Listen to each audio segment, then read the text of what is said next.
Thank you for staying with us on TMI this beautiful Thursday morning. I'm joined by two gentlemen, Professor Julius Iyasele, a leader of ASUU, immediate past chairman, ASUU Uniben chapter. I'm also joined by Destiny Owobu, who is an economist as well as a statistician. Thank you, gentlemen, for coming on the show this morning. Thank you for having us. Good morning, viewers. Prof, I'm going to start with you. Yes. It's as if we are at least temporarily moving away from the 2009 agreements between us and the federal government. I mean, I said temporarily, because it will appear the front burner issue right now is whether or not to integrate into the IPPIS platform. Yeah. All right. Walk us into all of the controversies and the brawl between the federal government and your union.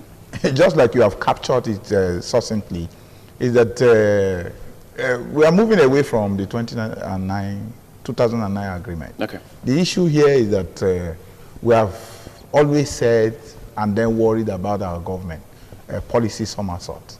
You go into an agreement with people and then you renege on it. First of all, is that the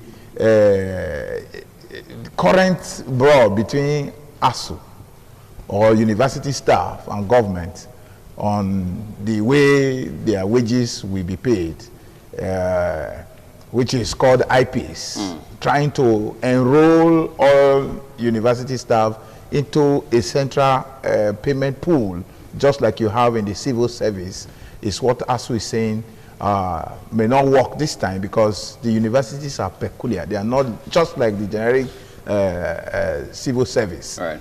First of all is that you went into an agreement in 2009, from 2002, 2007, then in 2009, you had said, okay, you were granted the universities autonomy. That is, as it were, the universities are able to take decisions as it affects them, because these are places where scholars are invited from here and now, you know, to exchange ideas and all, to keep the university healthy as a universal global system. But you are now centralizing everything, which, you know, clips, you know, the wings of university administrators from, you know, getting all the services that I'm talking about. That you can invite somebody from Ghana to come here, do external examination, can invite them here, do sabbatical, come here, leave of absence and all that. And even the staff from here can also go out and all that. With the IPPIS, that is almost completely eroded. It's impossible and all that. But then, as we saying, first is that there's a University Act. There's a law on, that is on, what do I call it now? The university autonomy. How can you just, you want to now, you know, discard that and you are bringing in another? This is, we as a country, as a people, have always been worried about this. Why is it that as a government you don't respect your laws? Then how can we continue with this? That is one. Two is that the IPPIS is not healthy for the university system at all.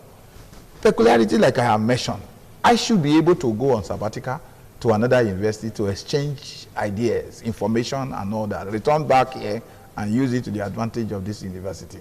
And then even while I'm also there, that's one. I should also be able to engage on leave of absence, do adjunct services and all that. I have a friend who just came in from Boston in the United States. He said in Boston, that is where you have the Ivy League universities. Right. You have Yale, you have Harvard, you have Princeton, you have Pennsylvania, you have almost very many of them.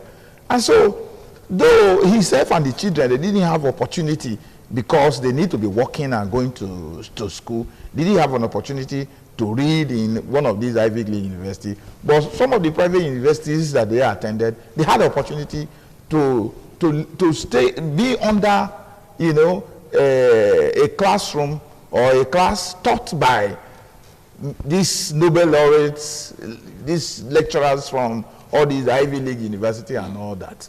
And that you have one professor there, then teaching 2, 3 or 4 universities at a time, you know, and then disseminating information, standardizing by bringing information across the same in Yale is what you have in those private universities and all that. That is you know, the universal idea of what a lecturer is supposed to be. But Nigeria, whereas even the world is worried about over-centralization, this is the time that Nigeria is going into centralization. Let me remind you, because I do not want to believe I'm the one telling you, because obviously you're not hearing this for the first time. The federal government, in the final analysis, believes he who pays the piper dictates the tune or the music. What that means in real term is that the federal government is saying, hey, we have got to be the ones to tell you how we would pay you, the channel through which we would pay you. Yes. You don't see that changing anytime soon, because the government is saying, if you don't key in now, you are not likely going to get your December salary. Let them keep their money. The day you stop the salary, we go home. And you address it by strike again. Obviously, that is the last option available to us. The whole universities in the UK are on strike. Is it only in Nigeria that people go on strike? We've been blackmailed by strikes and all that. Look at students yesterday bumping into meetings held by their own lecturers. And I was asking, is it the students that are teaching the lecturers there, or the lecturers are the one? Are the lecturers the one that are training those students for them to behave that way? You see, this country has narrowed down to you know, acute selfishness. It's just the way it affects you. Those students are not remembering that tomorrow they may become lecturers. That's one. Or that their own children will also go to university. Then if now you allow government to implement the IPPIS, you know, then what will be the fate of your children? Of course, we have come to a slave port with our own chains in this country. That is what it is. Because of just gain, of just immediate gain. We are forgetting that, you know, we owe this country, that this country, posterity will not forgive us if we don't do certain things. Let me go to Destiny now. I mean, your background in economics and statistics can be at least referred to as robust, right? The federal government says the idea or the rationale behind this initiative, the IPPIS, is to reform the system, sanitize the payroll. As it stands right now, the coordinator of the IPPIS in the office of the Attorney General of the Federation, by the way, is saying that of the 43 universities that ought to be captured ultimately, they've received 41 nominal roles, all right? What they're doing at this point is to capture biometrics. So they are going to get to a point later where they'll be talking about payrolling. Do you see this a step in the right direction, or is it ill-timed? Anything, you know, it's not just starting. This whole thing is part of a bigger reform process that started from 1999. Okay. Trying to reform the payment system in Nigeria and to reform the whole entire public sector. So the Freedom of Information Act, the Public Procurement Bill, the IPPS, the GIF, MIS, all of them are integrated in a way to ensure that our public sector is more efficient, more robust, and more ability to adapt to changes. So if we look at the big picture, we must applaud the federal government for taking such steps. If you look at the big picture, we must be careful to remove our narrow interest from the big public interest. You know, there's just a conflict of interest here. That's what I see. The federal government identified the problems they were trying to handle by setting up these systems. One is the idea of ghost workers, which was becoming a very big corridor for corruption. You cannot imagine in some departments, as much as 40 to 50% were ghosts. People do not exist in the payroll.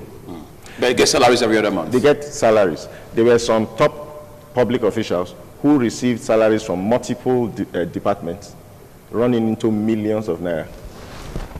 That's massive corruption. Secondly, when you want to prepare the budget, you need a planning system. You need data to plan the budget. Right. And then it was discovered that every time we want to prepare the budget, the payroll part is usually over-bloated or kept increasing. And government did not have a database of how many workers it has.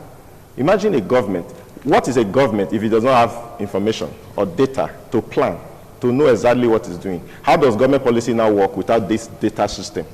So A comprehensive study was conducted on the public sector before these systems were introduced. It's not, we are not just jumping into it. They came from a robust study of serious incompetence, corruption, and inability of the system to adapt and become buoyant and do what other public sectors do in advanced countries.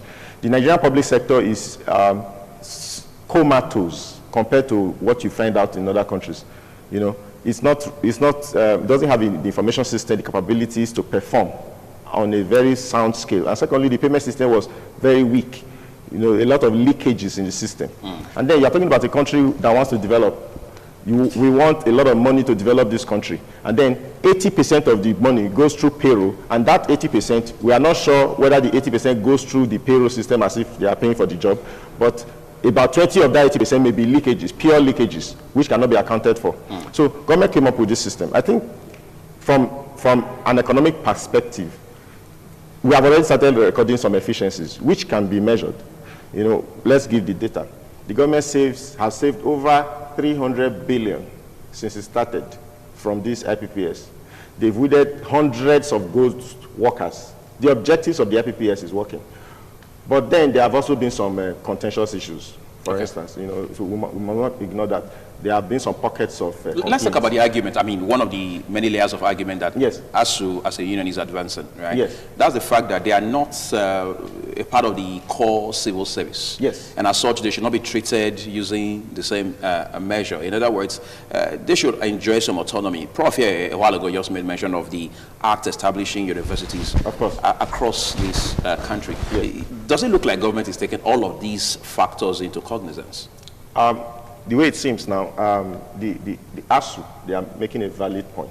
Okay. Universities ought to enjoy complete autonomy. But that's by design, by the nature of their operations. You know, they require experts, using of experts, they require so many flexibility programs to ensure that they work. Because universities, by their nature, is about information sharing. They rely heavily on information experts, like he said. And so universities are not like the regular public sector where you go for only training and come back. Universities do what you call synergistic learning. They always use the synergies of other universities and things like that. But then we must take note, the IPPIS is not taking universities' autonomy away. That's not autonomy. Autonomy means freedom to act in your best interest. That's what it means. But there are different aspects of autonomy. There's intellectual autonomy, there's financial autonomy. But I think that's the core of the argument ASUU is pushing. Yes. The financial autonomy. Whether we like it or not, no matter how emotional we get about the issues, the federal government is the employer. And in anywhere in the world, contracts, acts, or anything, the employer determines how the employee is paid. It is universally right. There's no argument against it. Okay. I'm going to come to you again now. I see. Yes, Prof can't wait to. You see, to lend his voice. Yes, we are happy with government trying to curb corruption. Yes, we are not against that. All we are saying that universities are peculiar. But however, the university have an avenue. You have a mechanism by which you can check corruption in the university. We have what they call visitation panel. Okay. For over 10 years now, we've been calling that government should go to the universities to go and audit the system. Using the same panel? Using the same visitation panel. Has government engaged that? Why do you think that you just come up with your own rigid system and you think that that is what it is? Then, and of course, that it is like in treating carcinomia. You give a therapy that will kill both normal cell and, you know, the abnormal cells. And then at the end of the day, the person dies. So that is what is happening here. We're not against that. We have asked government, come engage the university. They are your people. You appointed them. You know, university vice chancellors are appointees of government. We are worried about the way maybe our common patrimony is plundered. So why not come? But let me shock those who are not aware that for the IPPIS system, it is still the university bursary that calculates the salary. It is what they present to government.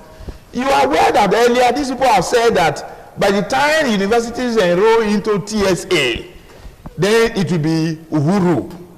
What has happened? He mentioned GIFMIS and TSA. Is that not what we were told earlier? Has things changed? You know, okay, you have this other arm of government that is supposed to check the character of employment in the university, Character Commission. Has it worked? What we are saying here is that we know government, yes, you have good plan to check corruptions in the university. We are also interested. But you have a mode, you have a method that you can use to check that, which is what you have set up in the past. It's written in the University Act. That is what they call visitation panel. You send visitation panel to the universities. You cannot come through another mode. Let me tell you, the truth about it is that IPPIS is government finding job for some contractors, because it is not the civil servants that are going to handle the IPPIS payment system. They are contractors that are already being, you are aware of that. That is why the intensity is so high. But has government not always used contractors for projects here and there? This kind of project where you are asking a university staff to present, you know, the past 6 months bank statement, and then a printout of his BVN going into private hands in this country of what we know, that I should bring my bank statement of the past 6 months to you, and then print my BVN, and they will find it in the hands of a private person. Don't we say we are complaining about over-bloated workforce. Why is it that government will not engage the SS workforce to do this work instead of giving it to private bodies or contractors? The drive here is not that is in the interest of government. This is in the interest just for individuals that have, of course, if care is not taken, you would have found that this now would have been given, you know, to somebody to provide the staff, provide the contractor, and then money would have been shared and all of that. But why that is nothing better than speculation. What we can authoritatively say is that ASUU, because it's there. ASUU says we are not interested in the IPPIS. Yes. The question is, in what specific result-oriented ways is ASUU engaging government on these issues that you have enumerated? You see, what happened was that our union wrote Accountant General of the Federation. He wrote the office and now said, look, what is now happening? This IPPIS, we thought we rested this matter in the past, right, and all that, with TSA and GIFMIS and all that. And then government, Accountant General of the Federation office replied, inviting ASUU for negotiation. Why this was supposed to be on, the next we heard was that forceful enrollment, bridging that channel. So then we stood in awe. Which kind of government is this? You are inviting us for discussion, and then the same soup you are insisting that everybody see. IPPI does not capture any lecturer less than above 60 years. And as you say, okay, even if you are going to use IPPI, this payment system, you go and draw a program. We are not against it. In addition, draw a program to capture all the peculiarities. And we insisted and went to, you know, a workshop with them to show how the program will work. Government brought nothing. Nothing happened. The contractors were in disarray. They couldn't do it. So you know, okay, you have gone into an agreement with ASUU that a professor will retire at 70 from the service. Right. Then now your IPPIS captures only 60 years. You increase that of non-academic staff to 65 years. But meanwhile, you are stopping everybody at 60 years. So which means after 60, nobody earns anything. And you know what that means?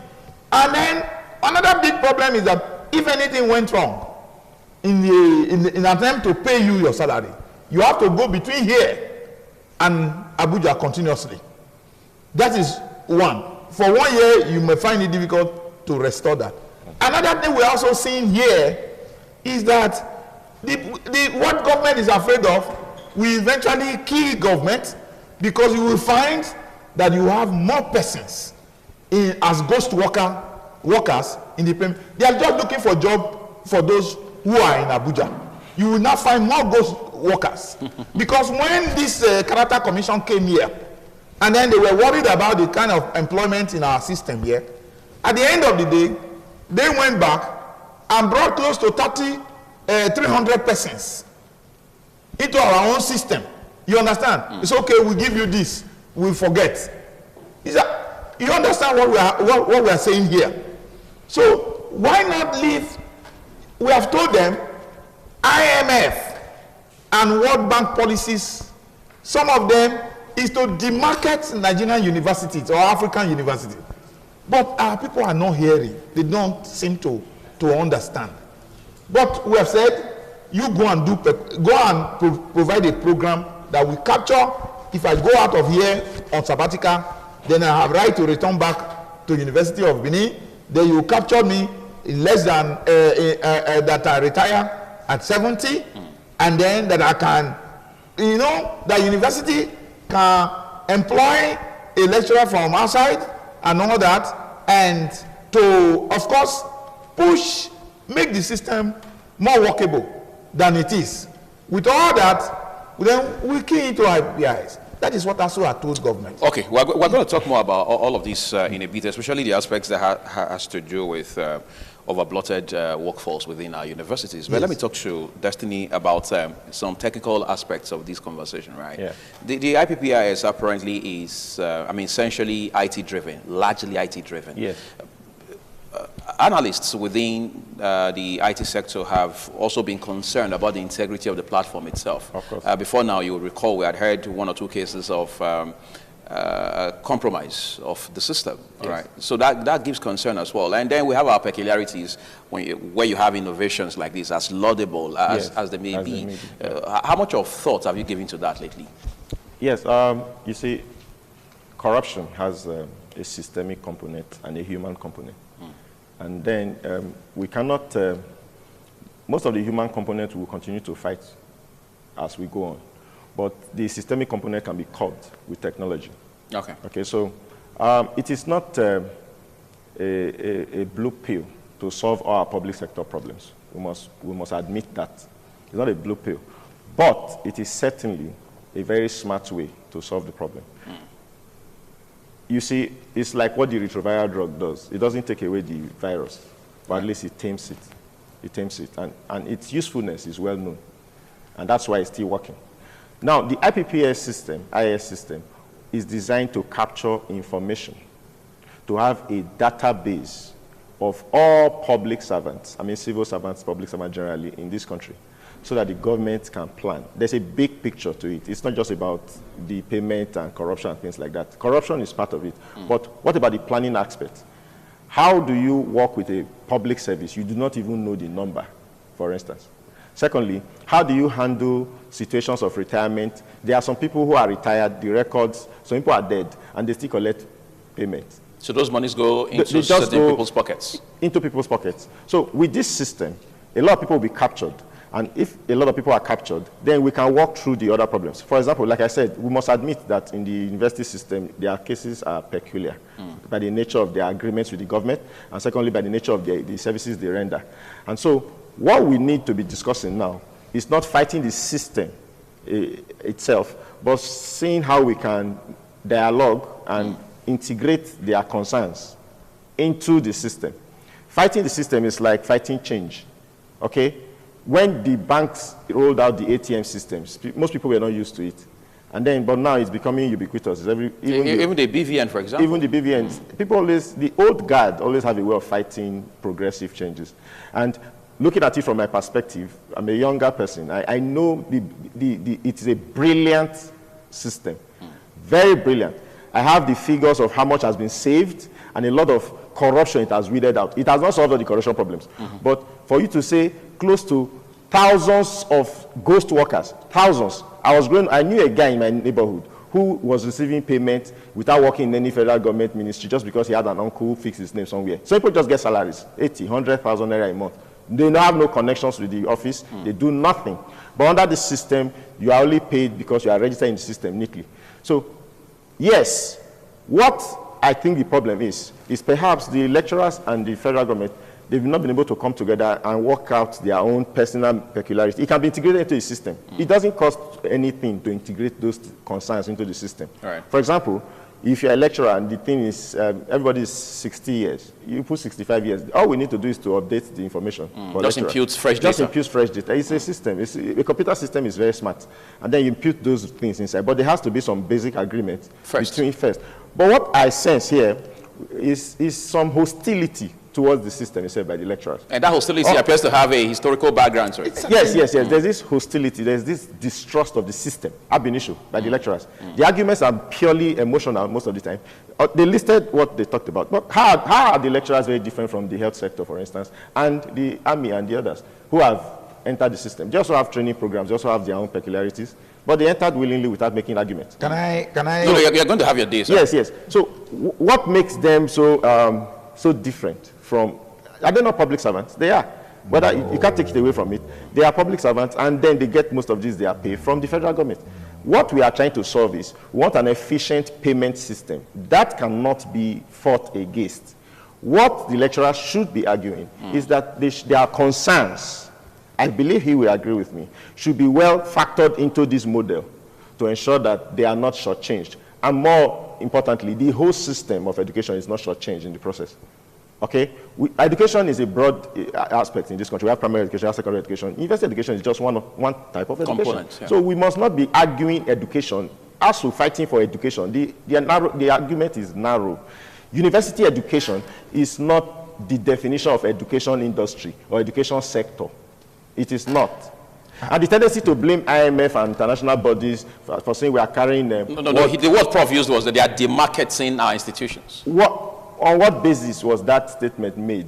You have not heard that to demarket. You have not heard that IMF has said that World Bank has said in the past that Africans can't run a university. Yeah, we're really running universities very well in this country. But I mean, you have been here long enough to know that. Okay. It's a statement. Now, what we need to do is to correct the look at the basis on which that statement was made by the World Bank, and then deal with the issues along that line. In the first 8,000 universities in the world, there are not more than 200 African universities. First 8,000. There's a global ranking. The ranking is not in IMF. The ranking bodies are independent bodies. Right. Okay? We must stop looking at, when we want to borrow money from these Western countries, we think they are okay. But when they want to tell us what it means to run a system, we begin to suspect their motives. It's wrong. There's a university ranking system. There are bases for ranking educational institutions. And then these statements are made in line with these ranking systems. Nigerian universities, whether we like it or not, are not positioned to, for instance, talking about technology. The federal government had to go and carry a private group to run it. The intention is to run the IPPIS system.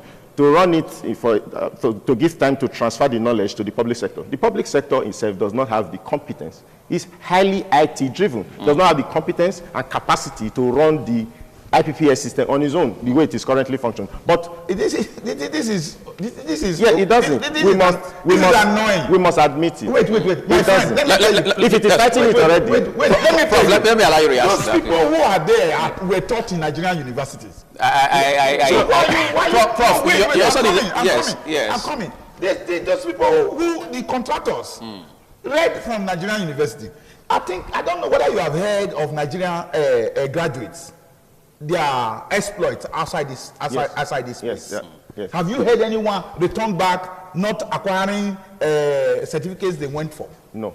In fact, a girl that I provided a reference for a few months back, the university has written me back to tell me about, the level of intelligence that young woman is providing in their own university. See, let me tell you. Okay. Yes, if you say we have only 200 within the 8,000 or thereabout, That's Africa as a continent. Yes. Who do you blame? Is it not the same government we've been telling? These are the ways that these universities are to run. But before we will start apportioning blame, Prof, before we will start apportioning blame, can we just be humble enough to even accept that we have issues that must be dealt with? Yes. Obviously. Yes, is that not the same crime? Is that not the same reasons why you find ASUU in the news every time? Because we have said, you know, when we talk about educational system, at the end of the day, those who are starting at the kindergarten level will want to end up in the university. Yes. You call the university ivory tower.